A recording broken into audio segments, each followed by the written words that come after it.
Baik, assalamualaikum warahmatullahi wabarakatuh. Di sini saya akan menjelaskan tentang perusahaan yang akan dianalisis. Di sini ada perusahaan Gojek. Gojek sendiri adalah aplikasi yang membantu seseorang untuk memesan transportasi, yaitu kendaraan bermotor. Gojek hampir sama dengan aplikasi atau platform lainnya seperti Grab atau Uber, di mana seseorang bisa memesan dari satu tempat ke tempat lainnya. Selanjutnya ada sejarah perusahaan Gojek.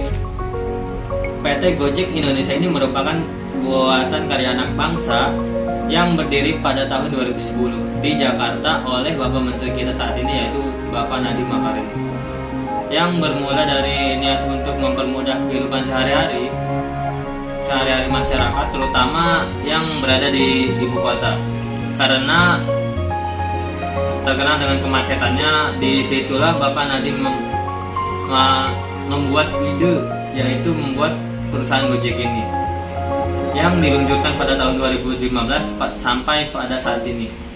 Mungkin itu saja yang bisa saya jelaskan. Terima kasih. Wassalamualaikum warahmatullahi wabarakatuh.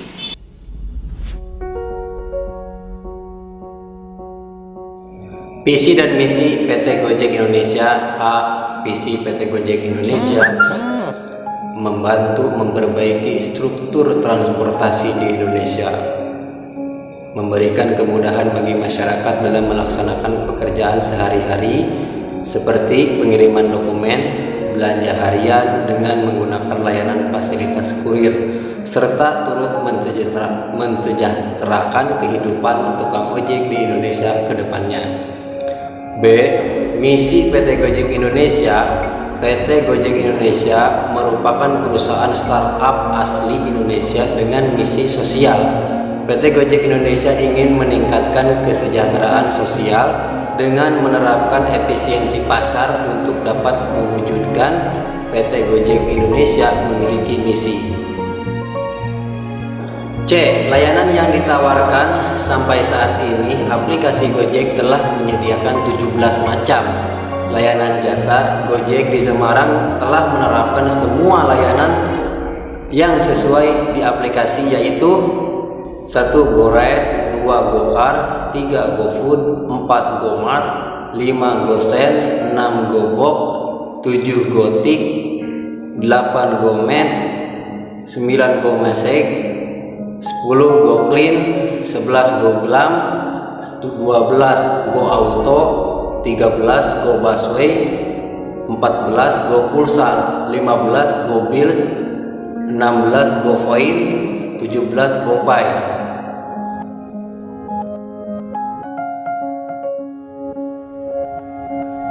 Assalamualaikum warahmatullahi wabarakatuh. Perkenalkan, nama saya Adik Dia dari kelas 19L. Saya akan menjelaskan tentang sistem yang digunakan, yaitu A. Sistem informasi untuk pengambilan keputusan manajemen. 1. Eksekutif informasi sistem. Eksekutif informasi sistem bisa disingkat dengan EIS, adalah tipe sistem informasi yang sesuai untuk kebutuhan informasi bagi manajemen eksekutif. Tujuannya menyediakan dengan akses yang mudah dan cepat tentang informasi selektif, faktor-faktor kunci dalam menjalankan tujuan strategis perusahaan bagi manajemen eksekutif. Kemudian memberikan kebijakan perusahaan secara umum atau kebijakan yang diperuntukkan pada level-level di bawah, yang kemudian akan diterjemahkan lebih spesifik oleh level-level di bawahnya dalam sistem informasi. Dalam EIS, eksekutif Gojek memanfaatkan sistem informasi untuk menentukan kebijakan bagi peningkatan keseluruhan perusahaan, seperti penawaran saham perdana atau IPO, agar potensi pertumbuhan lebih cepat, menjalin kerjasama dengan perusahaan lainnya, serta menganalisa kompetitor dan membuat kebijakan agar dapat bersaing. 2. Decision Support System. Decision Support System bisa disingkat dengan DSS, merupakan langkah selanjutnya dari MIS dan TPS. DSS adalah sistem informasi yang menggunakan model keputusan data khusus untuk membantu proses pengambilan keputusan bagi manajemen. Gunanya untuk mendukung pihak manajemen untuk memecahkan masalah tertentu dengan cepat. Data khusus dalam sistem informasi yang didapat dari pengumpulan data sebelumnya menjadi acuan manajer Gojek sebagai bahan keputusan untuk memusatkan atau mengekspansi usaha. Penentuan dan rekrutmen driver atau suksesor layanan baru serta pengembangan layanan. 3. Manajemen informasi sistem. Manajemen informasi sistem bisa disingkat dengan MIS, menyediakan laporan informasi bagi pihak manajemen. MIS dihasilkan dari data yang dihimpun dari operasi bisnis. MIS menyajikan informasi yang detail dan rangkuman informasi pilihan. MIS berguna untuk efisiensi operasional. Laporan data, monitoring layanan dan customer relationship management adalah bentuk sistem informasi pada Gojek yang memudahkan pihak manajemen mendapatkan data khusus, misal statistik data pemesanan dan transaksi dari user ataupun dari kinerja driver atau suksesor layanan lainnya. Terima kasih. Bisa dilanjutkan oleh teman saya.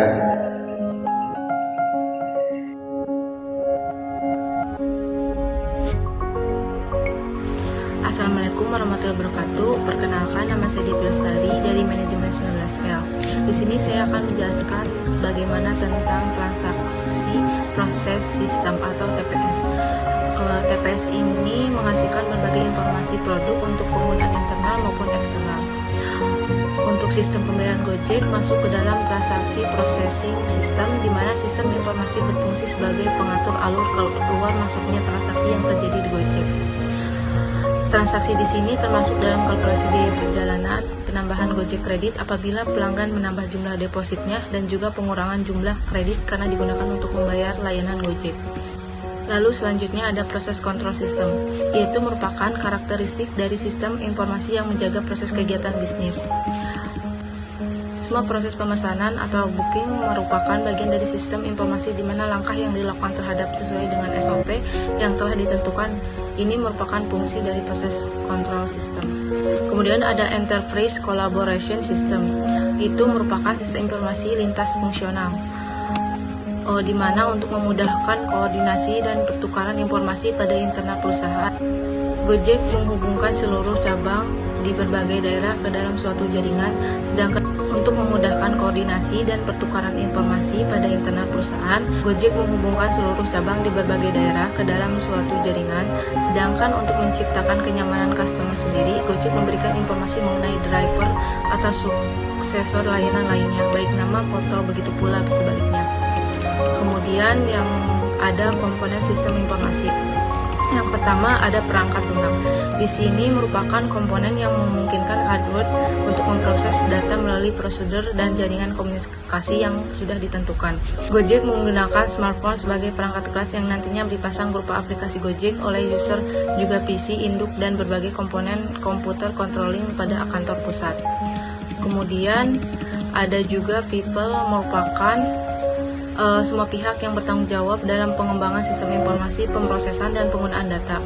Di dalam Gojek ini terdapat pihak-pihak sebagai berikut: programmer, sistem analisis, administrasi database, driver atau suksesor layanan lainnya, user atau penumpang, dan lain-lain.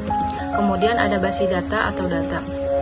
Ini pada Gojek antara lain adalah data penumpang, data driver, koordinat lokasi, dan GoPay, dan lain-lain. Kemudian selanjutnya ada jaringan komputer. Itu merupakan media yang menghubungkan seluruh komponen secara bersama.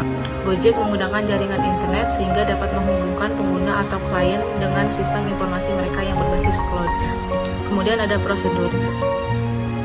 Sekumpulan aturan yang dipakai untuk mewujudkan pemrosesan data dan kesesuaian kelurahan yang dikehendaki. hal-hal yang menyangkut sistematika proses dalam aplikasi Gojek seperti SOP pemesanan, SOP pembayaran, SOP rekrutmen, dan lain-lain. Begitu saja presentasi dari saya, kurang lebihnya mohon maaf. Lalu saya kembalikan ke materi selanjutnya. Wabillahi taufiq wal hidayah. Wassalamualaikum warahmatullahi wabarakatuh.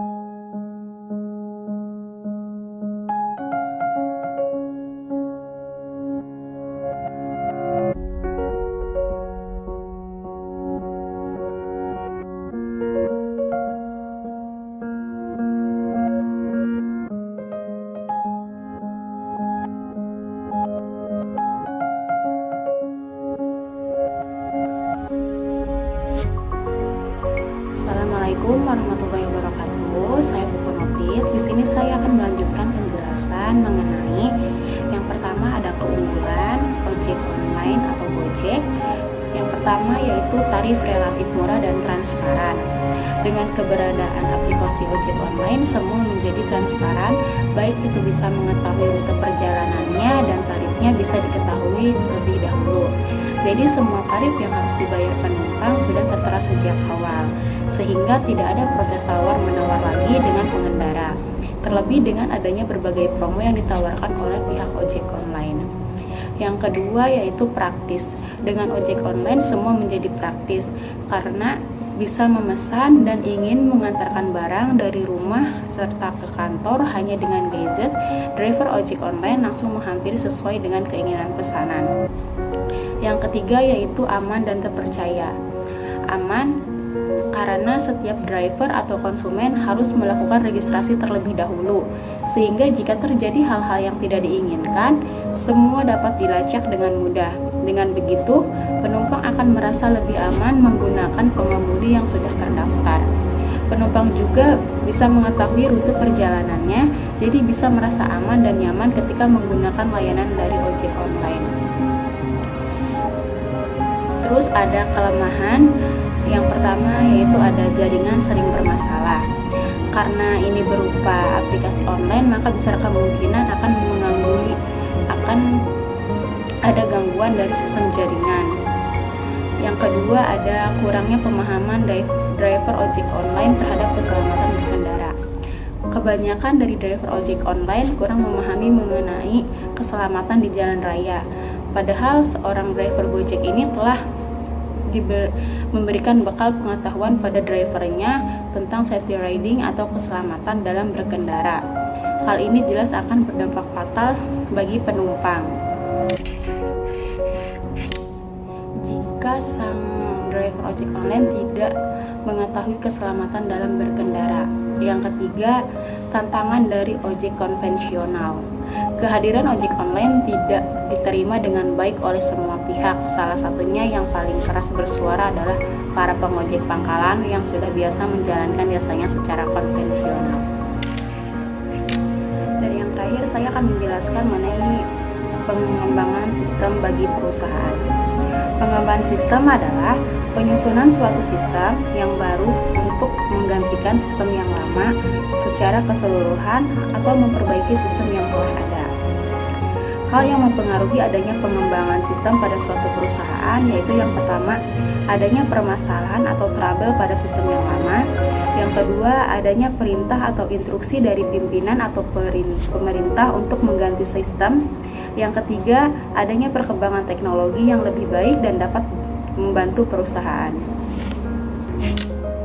Suatu sistem perlu untuk dilakukan pengembangan apabila terjadi beberapa indikator. Yang pertama seperti keluhan pelanggan, yang kedua pengiriman barang yang sering tertunda, yang ketiga pembayaran gaji yang terlambat, keempat laporan yang tidak tepat waktu, kelima waktu kerja yang berlebihan, yang keenam produktivitas tenaga kerja yang rendah. Adapun tujuan untuk pengembangan sistem informasi ini yang pertama yaitu peningkatan kerja yang dapat diukur dari throughput dan waktu respon. Yang kedua, kualitas informasi yang disajikan. Yang ketiga, keuntungan atau penurunan biaya berhubungan dengan jumlah sumber daya yang digunakan. Yang keempat, kontrol atau pengendalian.